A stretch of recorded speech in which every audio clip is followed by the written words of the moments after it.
Esselamu Aleyküm muhterem izleyenler. Dünden yarına programımızla huzurlarınızdayız. Bu programımızda önemli bir konuyu işleyeceğiz. Aslında Kudüs karşıtlığı üzerine bina edilmiş bir Türkiye'de bir ilkel bir milliyetçilik oluşturuluyor. Türk ve Kürt milliyetçiliği Kudüs karşıtlığı üzerine bina ediliyor. Biz bunun sebebini anlamaya çalışacağız. Bunun arka planını değerli hocam Doktor Abdülkadir Turan'la konuşacağız. Hocam çok ilginç bir şey var. Özellikle hani Kudüs'ten bahsedildiğinde Ramazan ayında olsun, daha öncesinde olsun, işte Şaban ayında olsun. Kudüs'ten bahsedildiğinde bu ülkenin ilginçtir bir araya gelemeyen kesimleri Türk ve Kürt milliyetçisi ya da ırkçısı bilmiyorum artık hangisini kullanırız. Kudüs meselesi bizi ne ilgilendirir? Türk'ü de Kürt'ü de yani iki etnisitenin de milliyetçisi bizi kesinlikle diyor ilgilendirmiyor. Bizimle hiçbir alakası yok şeklinde bir ortak paydada buluşma var. Ya bu insanlar neredeyse hiçbir konuda buluşmuyor. Çok ilginç. Yani bu nasıl bir işlem ki bu iki kesim bir yerde buluşturuldu. Buluşturuldu mu ya da öyle sorayım. Buluşturuldu mu? Evet. Bir süredir hep milliyetçiliği işliyoruz aslında da. Hep ilişkilendiriyoruz milliyetçilikle meselelerimizi ve aslında belki milliyetçiliğin bugüne kadar hiç konuşulmayan yönlerini konuşuyoruz. Bu yani belki bilmesi gereken bir husus, milliyetçiliğin hiç konuşulmayan. Tabii Kudüs karşıtlığı mesela. Hiç bahsedilmeyen yönlerini konuşuyoruz. Şimdi mesele sadece şey değil. Sadece Kürt milliyetçiliği, Türk milliyetçiliği falan mesele, Arap milliyetçiliği. Şu anda bizzat Arap milliyetçiliği, Fars milliyetçiliği, Pakistan milliyetçiliği, her tür milliyetçilik İslam aleminde Mescid-i Aksa'yı ötekileştirme yönünde kullanılıyor. Yani şu anda mevcut Neo-Arap milliyetçileri dediğimiz yeni bir akım var. Kim bunlar? İşte Bin Zayed'in önderliğinde bu. Birleşik Arap Emirlikleri Prensi Bin Zayed'in önderliğinde hemen hemen 20. yüzyılın başlarıyla böyle birebir uyumlu yeni bir milliyetçi akım var. Arap milliyetçi akım var. Bunda işte kimler var bunun gölgesinde? Muhammed Bin Selman var. Muti milliyetçilik bu dediğimiz yani itaatkar milliyetçilik. Evet. Uluslararası sisteme itaat eden milliyetçilik kaldı ki zaten 20. yüzyılın milliyetçiliği de bu yöndeydi. Biz efendim dünya sistemine boyun eğerek ulusal çıkarlarımızı koruyalım. Hani milliyetçilik hep özgürlük olarak düşünülür ya.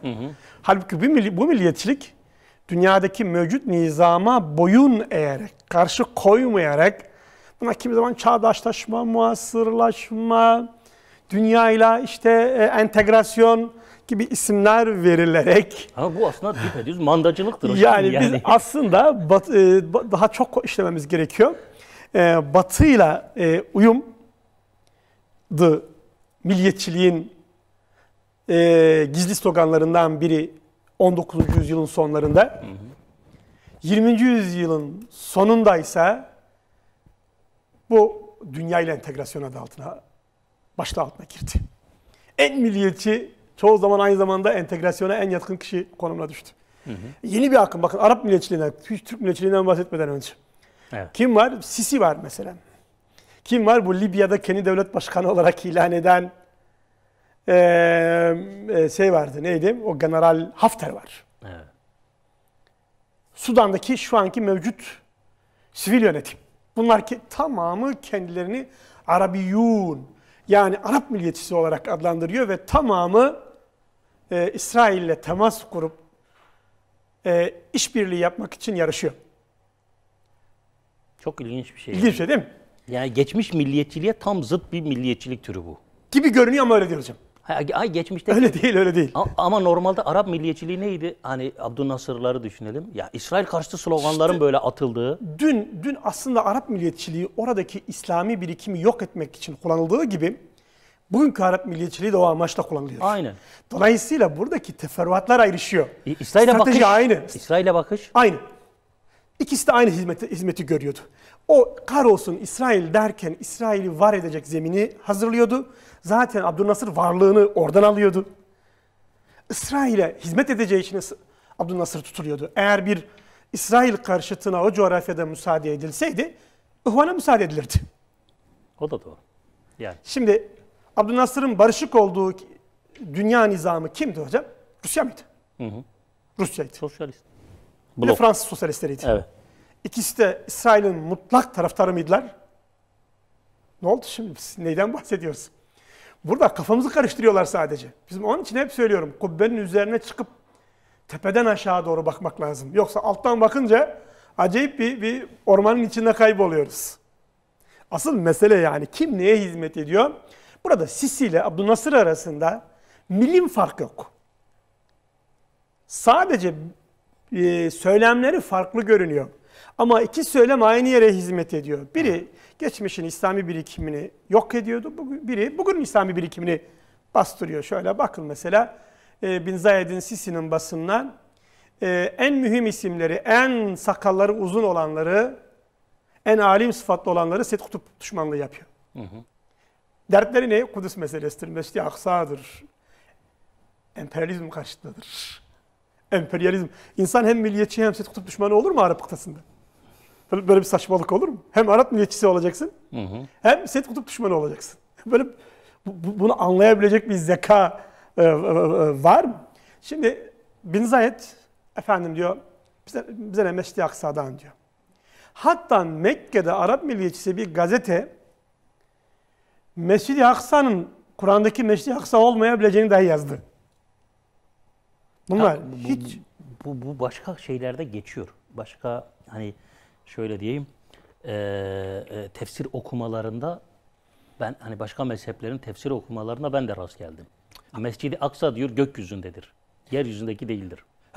Hiç aslında bugünkü geçmişteki bu tartışmalar bilmem teorik tartışmalar falan değil. Ama bugünkülerden hiçbiri İsrail'in çıkarlarından bağımsız değildir. Hı hı. Bugün bunu ortaya atan Yahudi bir adamdır. Yahudi sözde muhaddis rolüne bürünen Yahudi ben muhaddis zaten olur. O tefsir usulüne kesinlikle katılmadığımı söyleyeyim hani. Çünkü etrafı mübarek diyor. Yani gökyüzündeki bir şeyin etrafı nasıl mübarek olacak? Her şey anlaşılıyor. Her şey anlaşılıyor. Şimdi oradan mesela bir Türk milliyetçiliğine geçin. Türkiye'de 500. yıl vakfı isim vermeyeceğim en milliyetçi isimlerin desteğiyle açıldı. Hı hı. 500. yıl vakfı dediğiniz 28 Şubat döneminde aslında bugün Bin Zayed'le aynı mesele halinde bir Türk-İsrail aslında işbirliği vakfıydı.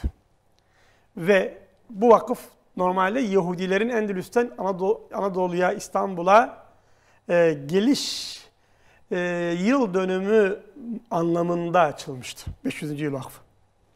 Fakat süreç içinde Türk milliyetçiliğinin bir kısmı İsrail aleyhine döndü. Diğer bir kısmı bunu kabullenmiyor. Diyor ki, bu olmaz. Bu diyorlar Türk düşmanlığıdır. Çünkü diyorlar İsrail'e düşmanlık yapmak milli çıkarlarımıza aykırıdır. Mescid-i Aksa diyor, Arap'ın olsun, bizi ne ilgilendirir diyor. Çok garip bir şekilde bahsettiniz. Aynı şeyi Kürt milliyetçisi de yapıyor. O da Mescid-i Aksa Arap'ın olsun, bize ne Mescid-i Aksa'dan. Hatta onu bırakın, şimdi öyle bir ortam oluşturulmuş ki, siz Miraç Kandili kutluyorsunuz, tebrik ediyorsunuz. Ya Miraç Kandili tebrik ediyorsunuz. Tebriğinizin altına bir Türk milliyetçisi, bir Kürt milliyetçisi görünümündeki iki farklı şahıs size hakaretler ediyor. Arap olmakla itham ediyor sizi. Bakın evet. Arap olmakla. Şimdi Bin Zayed diyor ki Arapların Mescid-i Aksa ile bir alakası yok. İşin garip yanı gerek Bin Zayed gerek Muhammed bin Selman aynı zamanda Emevicidir. Bunlar şiddetli Emevi yalnız. Hı hı. Şimdi bir grupta diyor ki efendim aslında bu Mescid-i Aksa, Kudüs, ya bu Emevilerin kutsadığı bir şeydir diyorlar yani. Bunun bizimle ne alakası var diyorlar. Sahipsiz çocuk gibi bir şey oldu şu an. Öyle değil hocam işte yani. Biri buraya sahipleniyor. Burada ümmetin elleri var. Bu eller bir milliyetçilik adı altında kesiliyor. Sen hem Emevileri kutsayacaksın. Emevici olmak lazım. Arapça olacaksın. Öte yandan diyeceksiniz ki Kudüs bizim neyimize. Burada tutarsızlıkları görmek lazım hocam yani. Buradaki tutarsızlıkları. Milliyetçi olacaksın, emperyalizm taraftarı olacaksın. Milliyetçi olacaksın. İsrail'i küstürmemeye çalışacaksın. Daha dün senin hükmettiğin bir toprağı yani istila ettiğin, neredeyse 1000 yıl yönettiğin bu arada. Yani Eyyubi sürecini çıkarın. Eyyubi Fatım'ın kısa sürecini çıkarın. O toprakları tutuştan beri Kudüs'ü Türkler yönetiyor. Yani. Böyle bir de hikayesi var yani. Yani hem Abdülhamit'le övüneceksin. Kaldı ki Eyyubi sürecinde çok sayıda Türk memlük var. Abdülhamit'le övüneceksin, Mısır Memluklarıyla övüneceksin, Şam Selçuklularıyla övüneceksin, Ama Kudüs bizi Artuklularla ilgilendirmiyor. övüneceksin, özür dilerim ama sen Kudüs bizi ilgilendirmiyor diyeceksin. Şimdi Kürt milliyetçisi. Sen Kürt'e dair bir tarih uyduracaksın. Uyduracaksın diyorum bak. Kahraman arayacaksın tarihten. Evet. Uyduruk kahramanlar üreteceksin. Ama Selahaddin Eyyubi ve Kudüs'ü reddedeceksin. Burada uluslararası bir operasyon, Moğolvari bir küresel istilayla karşı karşıyayız. Bugün bu şuuru biz oluşturmakla mükellefiz. Çünkü bu dünya böyle gitmez. Biz vazifemizi yapacağız. Hep Batı dünyaya hükmedecek değildir. Yani Hulagu, Bağdat'ı istila ettiğinde Raşidüddin'in de, Cüveyni'nin de fikriyatı şudur. Akıl Moğolları desteklemekten yanadır. Kim Moğollara karşı çıkmışsa bir akıl olmakla itham edilmiştir. Akılsız olmakla itham edilmiştir. Biliyorum şu anda anlatınca birileri bizi akılsızlıkla itham ediyor. Lakin bu devran hep böyle denmez. Hulagu'nun evlatları 100 yıl bile hükmedememişlerdir. Şimdi çok kesif bir dünya atmosferi oluşturuluyor. Bunun böyle devam etmesi mümkün değil. Ya bu insanlığın tabiatına aykırıdır. Değişecek bu. Ve birileri bunu değiştirecek. Onun için hakkı anlatanlar burada yerlerini tutacaklar. Hakka ihanet edenler Raşidüddin'in, Cüveyni'nin konumuyla Bağdat'a hükmetseler, Bağdat veziri olsalar, onlara Hulagu'nun hazineleri teslim edilse lanetle anılacaklardır. Bu işin başka bir yolu yok. Dolayısıyla diyorlar ki efendim akıl diyorlar ki biz bu akılcılık meselesini epey burada işledik. Aslında çok daha detaylı çalışmalar yapmamız gerekecek. Diyorlar ki efendim akıl Yahudiden yana olmayı gerektiriyor. Emperyalizmden yana olmayı gerektiriyor. Bunun için iyi bir Türk milliyetçisi Amerika'ya kafa tutmaz diyorlar. İyi bir Türk milliyetçisi İsrail'e kafa tutmaz. İyi bir Kürt milliyetçisi Amerika'ya yalvarır, İsrail'e yalvarır diyorlar. Şu anda tablomuz bu hocam. Yani şimdi bizim burada hakikaten meseleyi çok vurgulamamız lazım. İfade ediyorum. 200 yıldır İslam aleminin istilasındaki ana araç milliyetçiliktir. Ana araç milliyetçiliktir. Bunun yanında sekülerizm var, milliyetçilikle beraber.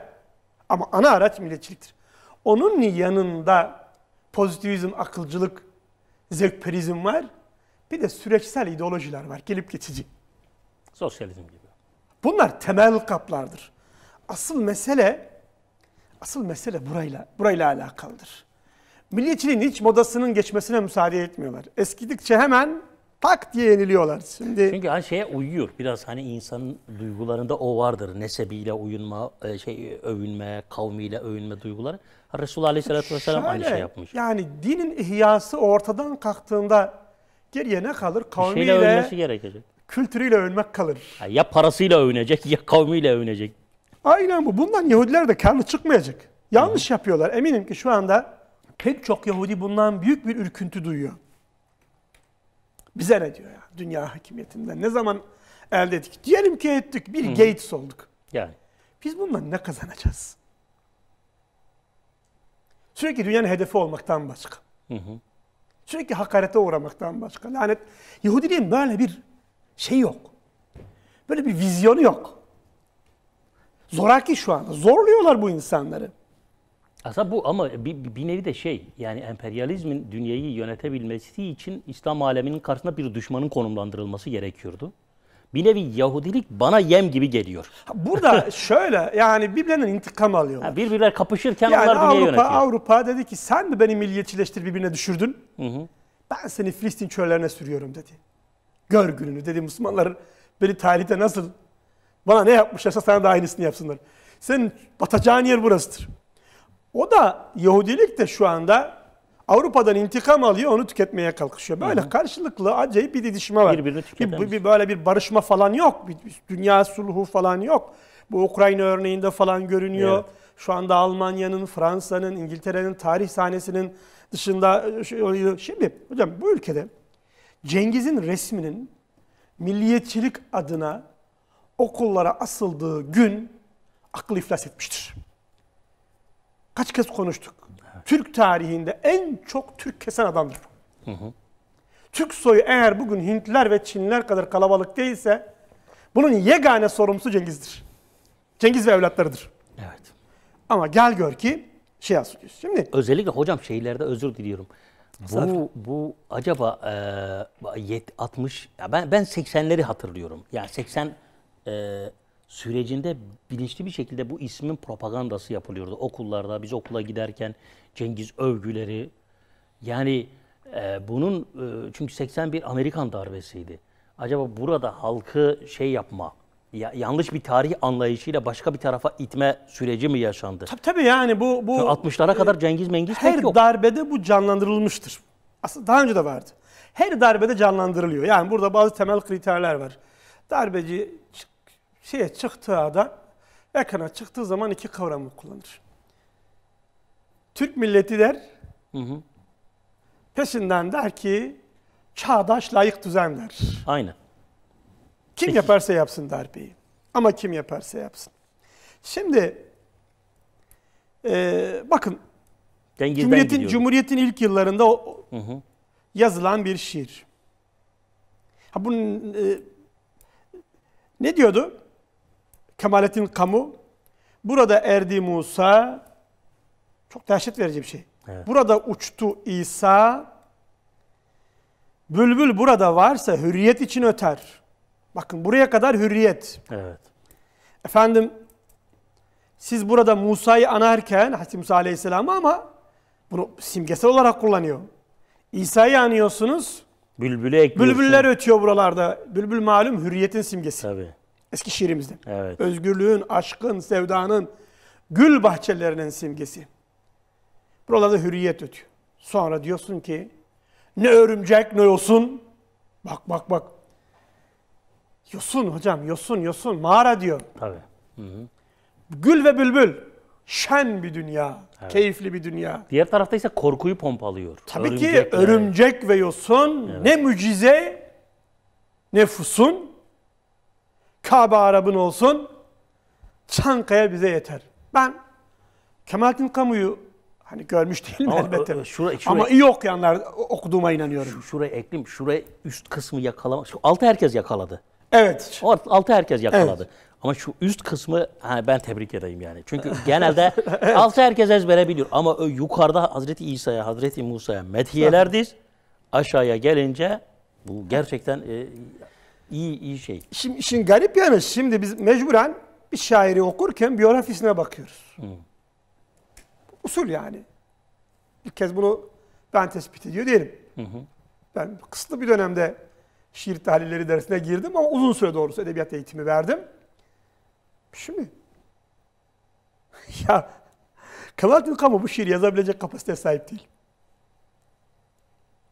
Basit şiirler yazan, hikayeler yazan, Bingöl çobanları gibi.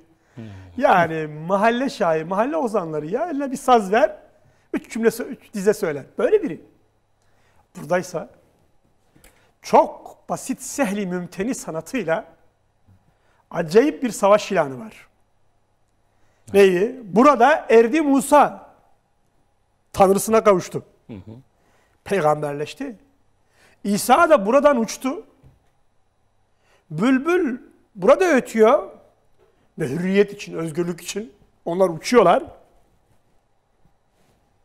Sonra bizde ne var? Efendim örümcek var, yosun var. Mucize diye efsun var. Efsaneler, uyduruk şeyler. Var. Üfürükçülük var. Evet.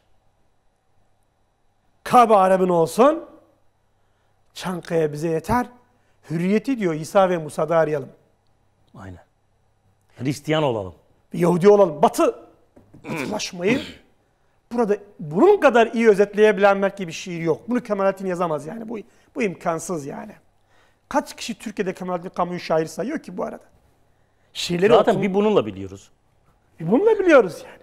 Şimdi o halde burada Kabe Arap'ın olsun derken milliyetçilik anlayışı altında bir evrensel dinin simgesini kavmileştirip ötekileştiriyor hocam Yerelleştiriyor, şimdi. Bakın önce orada bir anlaşalım. Hı hı. 20. yüzyılın başında İslam aleminde Mescid-i Aksa kavmileştirilmeye çalışılmıştır.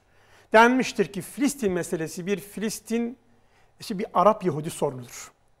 Mescid-i Aksa'da Arapları ilgilendiriyor. Hı hı. Duruş buydu. Duruş buydu. Bunun altında bakın şu var. Adam bırakın Mescid-i Aksa'yı. Diyor ki Kabe-i Şerif de Arap'ındır diyor. Evet.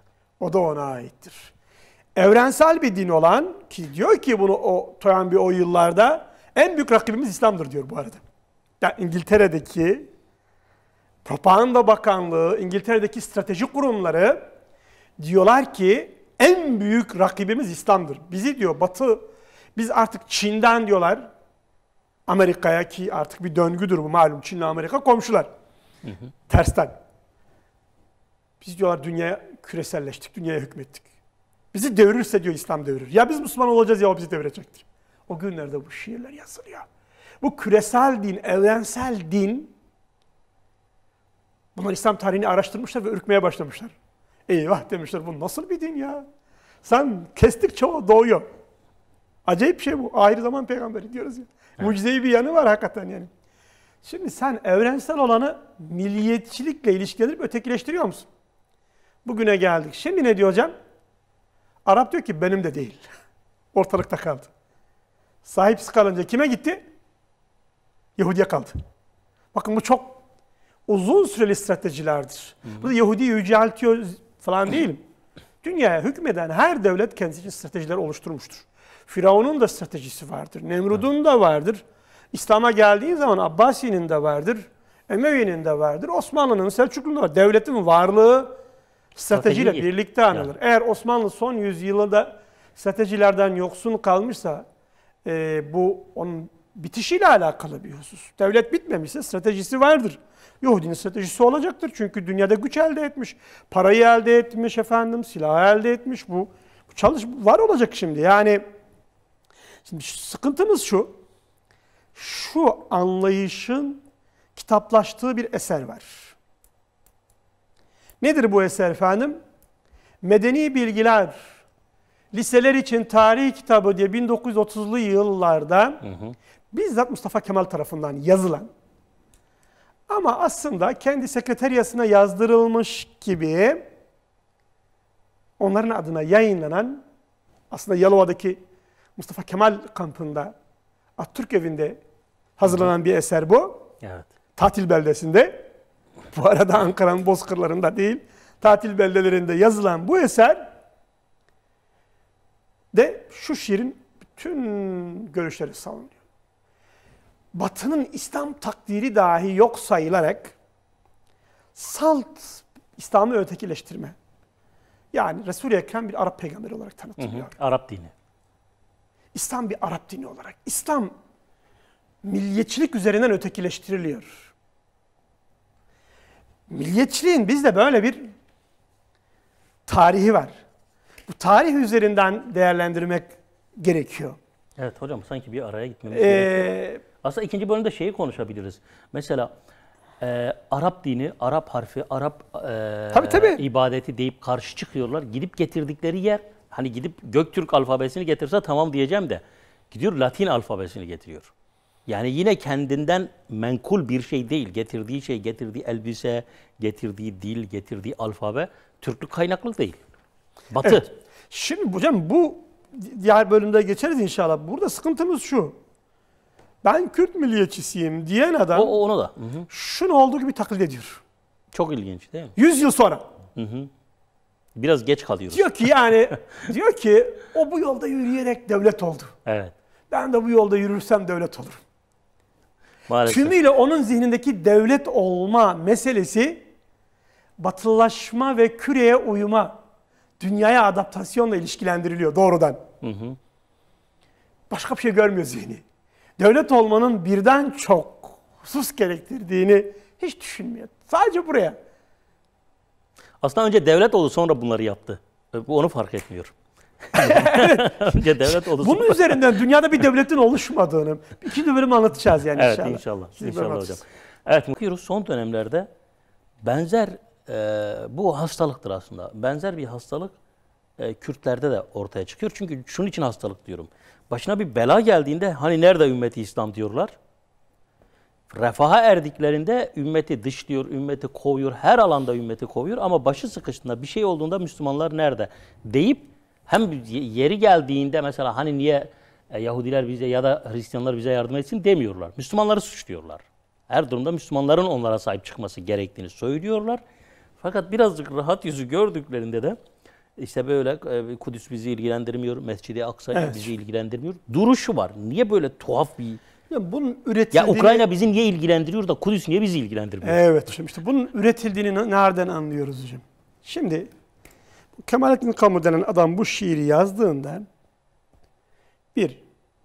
henüz ayak izleri Kabe'nin etrafında olan bir Osmanlı vardı. Daha askerlerin ayak izleri görülüyordu etraftaki kumsallarda. Ve daha şehitlerin naaşları çürümemişti. Aynen. Kabe'yi savunmaya çalışırken. Ve daha henüz oraya ayak basmış bir İngiliz vardı. Şunu ilan ediyordu buradaki adam küçük bir şiirle gibi. Biz oralara sırtımızı döndük, size verdik, vazgeçtik. Bugün aynı mesele Meşri Aksa etrafında aynı oyun oynanıyor. Aynı mesele Meşri Aksa etrafında. Diyor ki burada Türk milliyetçisi, ben diyor Meşri Aksa davasından vazgeçeceğim, sen beni burada ihtar yap. Bir Türk milliyetçisi. Beni ihtar yap diyor, kürsü ver bana diyor. Başbakanlık için başbakanlık kürsüsü. Ben Medeni Bilgiler kitabını okutacağım diyor. Acayip bir şey bu. Yani hani garip, ihtar olursam söz diyor bu kitabı okutacağım. Evet.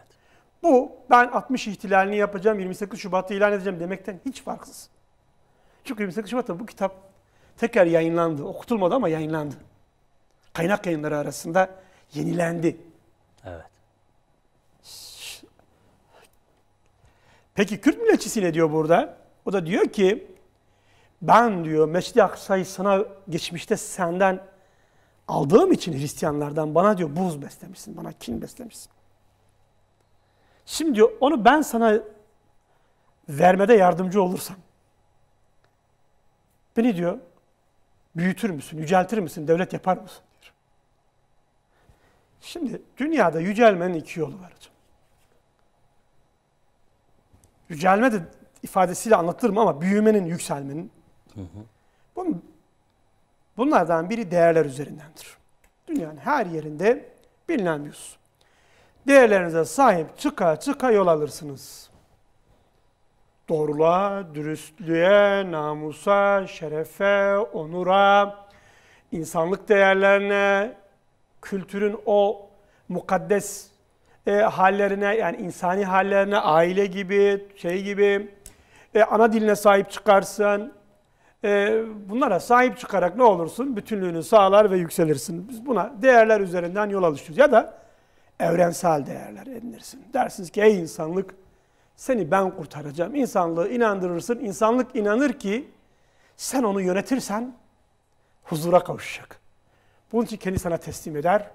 Fetihler yapmaya başlarsın ve yol alırsın. İslam'ın fetihleri gibi. İslam diyordu ki Süryaniye, İranlıya, Türkiye, Kürt'e, Berberiye benim yönetimimi gör, adaletle tanış. Bu bir değerler üzerinden bir yol alıştır. Şimdi bir de değersizlik üzerinden.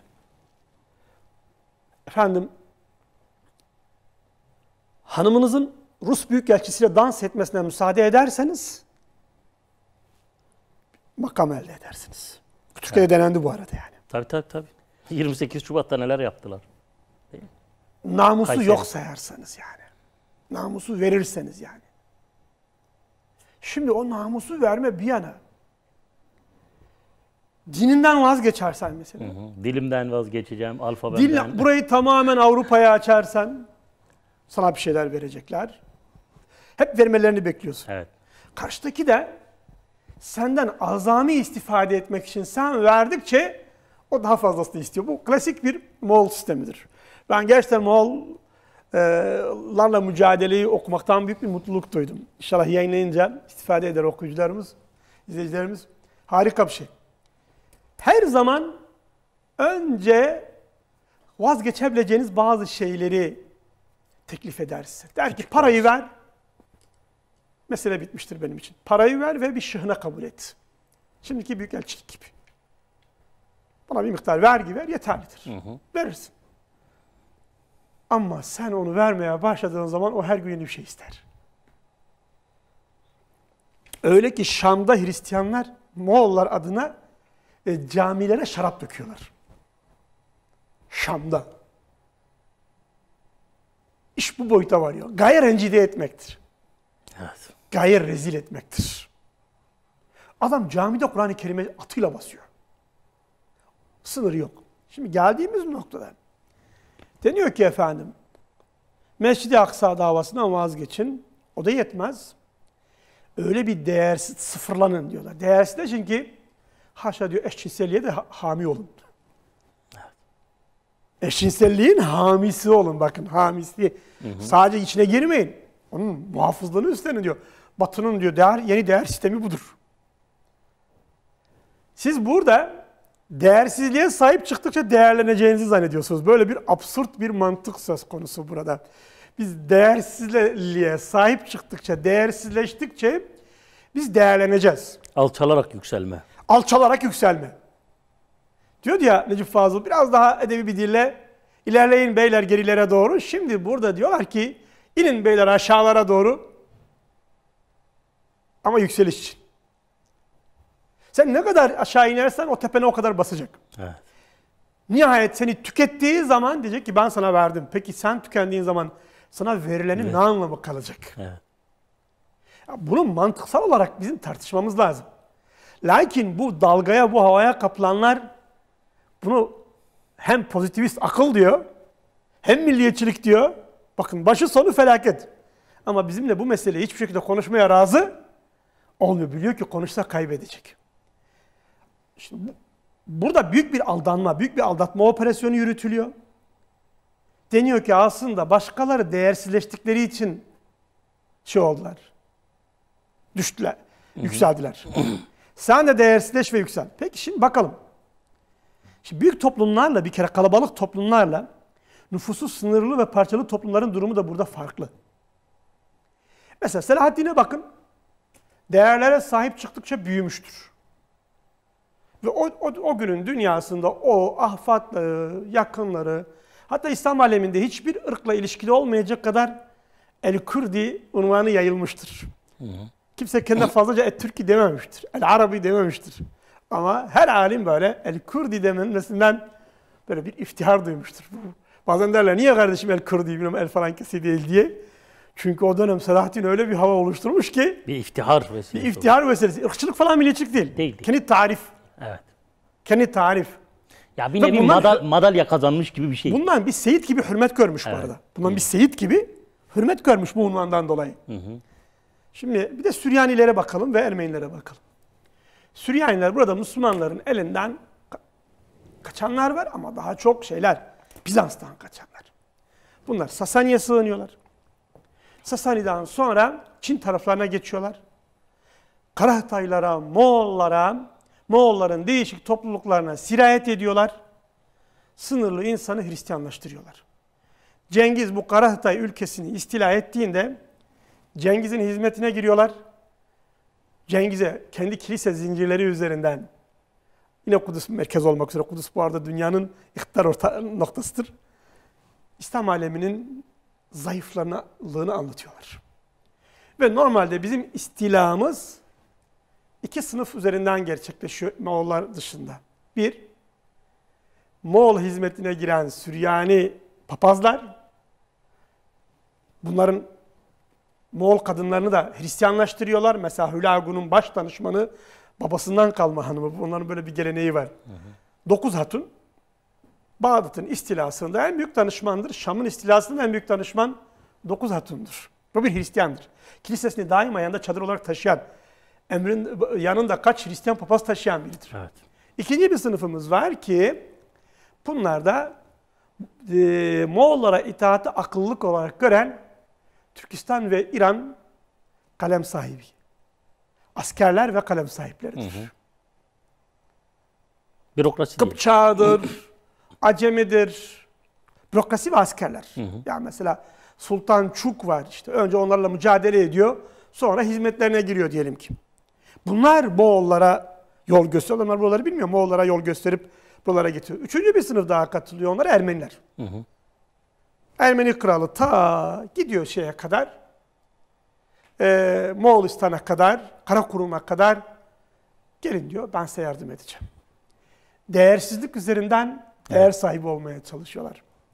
Sonuç mu? Müslümanlar aynı Calut'ta zafer kazandıklarında peşinde çok ifade edilmeyen Eyyubilerin büyük bir zaferi var. Humus zaferi. Aynı Calut'tan büyük bir zafer. Asıl Moğolları o umutsuzluğa kaptılar. Moğollar baştan beri Eyyubileri yenemeyeceklerine dair böyle bir şeyleri var. Böyle bir ürkeklikleri var yani. O Humus zaferiyle birlikte Müslümanlar ilkin Hristiyan kiliselerine saldırıyorlar. Ayaklar altında kalıyor. Yerli Hristiyanlık bizde Moğol istilasına kadar çok canlıdır, vardır. Her yanımız yerli Hristiyandır. Evet. Moğol istilası ancak dağlarda vardır. Onlara halk müsaade etmeyecek en perişan. Peki Süryanilik İran'da mı bir konum elde etti? Hiç. Türkistan'da mı? Hiç. Moğolistan'a mı yayıldı? Hiç. Çin'e mi yayıldı? Hiç. Hind'e mi yayıldı? Hiç hocam. Varsa yine burada var. Bunu birkaç şeyde daha işledim. Zulümden medet umarak mukaddes bir davayı yüceltemezsiniz. Ve değersizlikten. Peki Ermenilik ne oldu? O güne kadar Ermeniler, Müslüman Ermenilerin her hatasını hoş görüyorlardı. Başka bir programın konusu. Mesela haç seferlerine 60-70 yıl hizmet ediyorlar. Müslümanlar onları haçların hizmetinden aldıkları an Çukurova'da en mukaddes İslam şehirlerini, eski Avasım şehirlerini, Tarsus, Adana gibi çok kıymetli bunlar İslam tarihinde. Avasım, ribatlar bunlar. Evet. Bu tür mukaddes mekanları istila etmelerine rağmen onlara müsamaha ediyorlar. Ama Moğol istilasındaki hatalarından sonra ilk işlerden biri, yani daha doğrusu Baybars, kolay kolay Baybars gibi bir İslam tarihinde tutulamaz yani adam. Kaç tane Müslüman hükümdarın kafasını kesmiş bir adamdır. Baybars kendini Müslümanları affettirmek için iki iş yapacaktır. Hristiyanlarla mücadele, Haçlılarla mücadele, Ermenilerle mücadele. Çünkü bilir ki Müslümanların gönlünü kazanabilmesinin tek bir şartı var. Ermeni ihanetine son vermek. Bu adam Muazzam Turan Şah'ı katletmiş, 2. Melikül Adil'i katletmiş, Sultan Kutuz gibi Ayncalut zaferini kazanan bir komutanı katletmiş. Haçlı yenen Muazzam Turan Şah'ı da o katletmiş. Moğol'u yenen Kutuz'u da o katletmiş. Kendini affettirmesi lazım. Evet. Af yolu ne? Moğol'la işbirliği yapan şey. Şimdi bütün bunları göz önünde bulundurma. Efendim biz ne kadar değersizleşirsek o kadar yüceliriz. Tam aksine zayıf toplumlar buradaki öfkeye yol açarlar. Hepimiz burada beraber yaşıyoruz. Bugünler böyle devam etmez. Öte yandan hocam değersizlik, milliyetçiliğin, eğer milliyetçiysen değersizliği savunamazsın. Çünkü milliyetçilik bugün seni anlamsız savaşlara sürükler, katleder. Yarın seni küresel sisteme adapte edip soyunu kurutur. Küresel sisteme adapte olmak ne demektir? Soyun kuruması demek, epter olmak demektir. Ya eşcinsel olmak ne demek? Ne demek eşcinsellik? Soyun kesilmesi anlamına gelmez mi? Bakın burada her halükarda bizi bir imha değirmeni kurulmuştur. Ve biz bunu halka anlatma noktasında hakikaten aciziz. Şimdi süreç aleyhinize olduğu zaman, sizin anlatmanız çok zor. Evet. Süreç tamamen aleyhinize olduğu zaman, yerkürenin rüzgarı, dalgası aleyhimize esince bizim bu anlattıklarımız acayipliklerden bile kabul edilmiyor. Ya bir tür böyle işte diyor fusun, efsane falan kabul ediyor. Halbuki kayıt altına alsınlar ki torunları bizim doğru konuştuğumuzu, onların da yalan konuştuğunu bilecek ve onlara lanet okuyacak. Diyecek ki yaptığınız yanlış. Çünkü o değersizlik üzerinden çukura düşerek, kanalizasyon çukuruna düşerek kimse yücelere çıkmaz. Miraca haşa yükselmez. Allah indinde de kullar indinde de yücelikli elde etmez. Halbuki Mescid-i Aksa Arap'ın olsun derken satarak, satarak yükselmek. Baksınlar dünya tarihine. Varsa bir örneği. Eğer burada bir Kurtuluş Savaşı'nda bir savaş kazanılmışsa satılarak kazanmamıştır. Tabii ki. Bu memleketin şüheda kanıyla kazanılmıştır. Birlik ve şüheda kan. Mücadele. Satmaya başladığın an üzerine gelmişlerdir. Peki hocam buradaki yani Kudüs'ün sırrı nedir o halde? Yani çünkü şimdi bakıyoruz Evet. zaten hani kendi değerlerinden vazgeçenler genelde seküler kesimler. Yani burada Kudüs neyi sembolize ediyor ki hem Arap vazgeçiyor? Hadi Türk'ü Kürt'ü anladım. Hadi onlar dedi ki biz aynı etnisiteden değiliz. Evet. Arap da vazgeçiyor. Yani Arap milliyetçisi daha doğrusu diyelim. Arap milliyetçisi de vazgeçiyor. Şimdi o zaman akıllara şu gelir. Ya burada bir esrar olmalı, birleştirici bir şey olmalı ki bütün özellikle milliyetçileri şeye zorluyor. Diyor ki Kudüs'ten sana ne? Kürt milliyetçisine bunu dedirtiyor. Türk milliyetçisine bunu dedirtiyor. Arap milliyetçisine de bunu dedirtiyor. Kudüs'ten sana ne dedirtiyor. O halde Kudüs'ün aslında birleştirici, ya bir esrarın olması gerekir ki onu yalnızlığa itmeye çalışıyor. Bu milliyetçiliğe akıl verenler Kudüs'ü yalnızlığa itmeye çalışıyor. Evet. Kudüs hocam. Kudüs İbrahim'i çağın iktidar simgesidir. Kudüs'e hakim olan dünyaya hakimdir. Meseleye böyle bakıyor. Diyor ki kim Kudüs'ü elinde tutuyorsa dünyanın iktidarı odur. Evet. Eğer Roma onun için mi habire geliyordu? Tabii ki eğer Katoliklik şüphesiz ki Kudüs ve çevresine hakim olabilseydi Batı Doğu'ya açılırdı ve Doğu'nun hükümdarı olurdu. Herkes meseleye herkes böyle bakıyor. İbrahim'i çağdan sonra ama herkes meseleye böyle bakıyor. Dolayısıyla buradaki eski İngiliz hakimiyeti, sonraki Amerikan Yahudi hakimiyeti, İngiliz Yahudi, Amerikan Yahudi hakimiyeti şöyle düşünüyor. Ben burayı alırsam, elimde tutabilirsem dünyanın hakimiyim. Aksi halde benim için dünya hakimiyeti sadece bir hikayedir diyor. Bunun için bütün stratejisini onun üzerine ayarlıyor ve burada en çok milliyetçilikten istifade ediyor. Zira milliyetçilik İslam alemini bir hem bölecek, iki bölmekle de kalmayacak. Biz orada hataya düşüyoruz. Biz milliyetçiliği hep yüzeysel, fiziki bölünme olarak düşünüyoruz. Halbuki milliyetçilik aynı zamanda zihinsel bir kopuştur. Evet. Bir arka planı vardır. Senin için efsaneler bir tarih uydurarak seni özü itibariyle inançtan koparıp, medeniyetten koparıp kültürle ilişkilendiriyor. Seni daha sonra iman ettiğin bir İslam'la çatıştırıyor, oradan koparıyor ve seni köle olduğun günlere doğru taşıyor. Dolayısıyla her milliyetçi zihinsel bir kopuş sürecine girmiştir. İster şöyle veya böyle. Sadece yoksa Arap, bize ne Arap'tan, bize ne Acem'den, bize ne Kürt'ten meselesi değil. Bu bizi birleştiren bir ortak bir iman var. Bu kısa sürede fiziksel bir kopuştur. Uzun sürede manevi bir kopuştur. Evet. Dolayısıyla milliyetçilik burada bir imha operasyonudur İslam alemine karşı. Irkçılık İslam alemine yönelik bildiğiniz bir imha operasyonudur. Aslında sekülerleşmenin ilk adımı sanki. Ve sonrasında sen sekülerleşiyorsun. Aynen bunu Yahudilik adına yaptığı için, bunu bugünkü evangelist dünya adına yaptığı için merkeze neyi oturtuyor? Kudüs'ü simge olarak oturtuyor. Evet. Kudüs üzerinden siyaseti yürütüyor. Kudüs üzerinden yönlendiriyor. Burada Kudüs'e sahip çıkmak emperyalizmle mücadeledir. Kudüs'e yani bize ne demek emperyalizmle bir uzlaşmadır.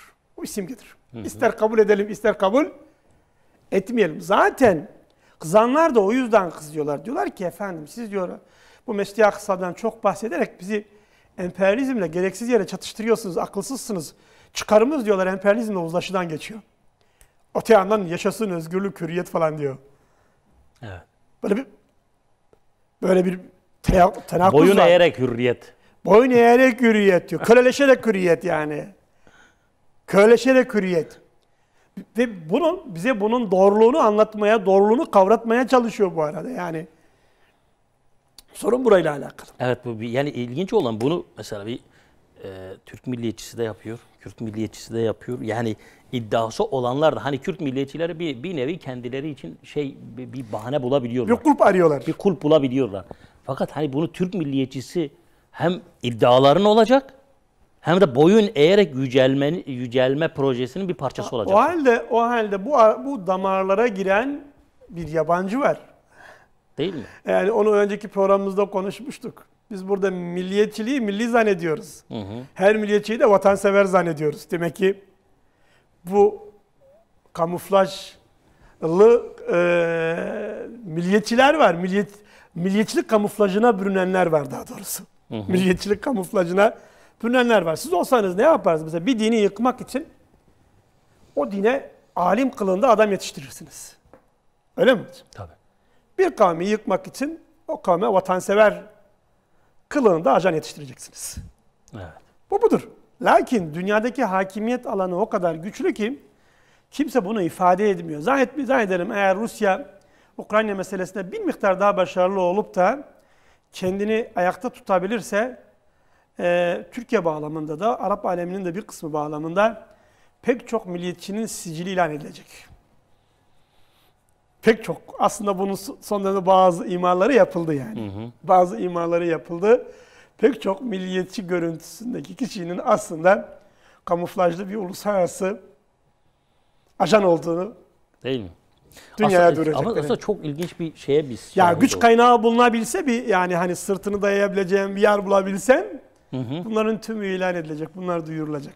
Yani biz bu son 20 yılda inanılmaz şeyler gördük. Biz artık Amerikan Marksistlerini de gördük. Amerikan milliyetçilerini de göreceğiz. Yani Türk milliyetçiliği yapıyor, Kürt milliyetçiliği yapıyor, Arap milliyetçiliği yapıyor ama Washington merkezli. Ya da Marksist söylemler kullanıyor ama Washington merkezli. Bütün çok yollar ilginç. Moğol döneminde Karakurum'a çıkıyordu. Hiçbir zaman papalık bunu yapmadı. Evet. Papalık Roma'yı asla kendisine sığınacak Müslümanlara açmadı. Cem Sultan'a kadar bu böyledir. Hı hı. Cem Sultan'a da din değiştir dedi. Din Hiç değiştir. takiye makiye yaptırmadı. Ama Moğol alıyordu. Sekülerdi Moğol. Hı hı. Hristiyanmış, Müslümanmış, Müslüman burada gibi, değil. evet. Alıyordu. Şimdi Washington aynısını yapıyor. Gel diyor. Kim olursan ol gel. Evet. Maalesef. Ve gidiyorlar. Ve buna hürriyet diyorlar. Mankurt olarak geri dönüyor. Oradan adam vaatler alıyor, unvanlar alıyor ve geliyor. Ve senin burada tam tersi ne varsa zıddına davranarak. Evet. Bu halk anlamaz diyor. Bu halkın diyor kafası yok diyor. Ne söylesek boş diyor. Evet.